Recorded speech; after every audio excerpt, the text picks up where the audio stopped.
Example number 7. The marks obtained by a student of class 11 in first and the second terminal exams are 62 and 48 respectively.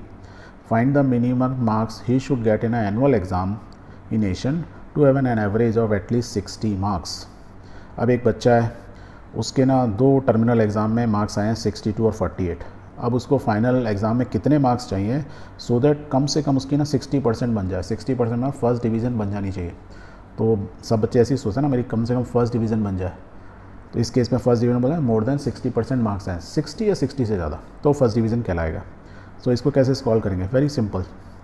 तो will write कि let X be the marks obtain by student in annual exam. Annual exam में suppose के X marks आते हैं, तो हमको क्या देखना है? तीनों मार्क्स का एवरेज किससे ज़्यादा होना चाहिए? 60 या 60 से ज़्यादा होना चाहिए.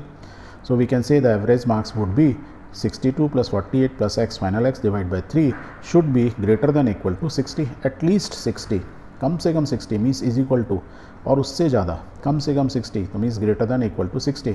तो लेफ्ट हैंड साइड इज़, तो ये हमें क्या मिल गया कि इनइक्वलिटी मिल गई. इसको सॉल्व करो तो x की वैल्यू मिल जाएगी. Let's solve it. तो 3 को यहाँ ले गए 180 और ऊपर को ऐड कर लिया 100 प्लस x, 110 को राइट ले गए, क्या हो गया -110. तो we can write x is greater than equal to 70. तो कम से कम उस स्टूडेंट को कितने मार्क्स चाहिए होंगे? कम से कम 70 चाहिए होंगे, 70 से ज़्यादा, so that he can have at least 60% में फर्स्ट डिवीज़न बन जाए उसकी. तो we will write it down. Thus the student must obtain a minimum of 70 marks to get an average और एटलीस्ट 60.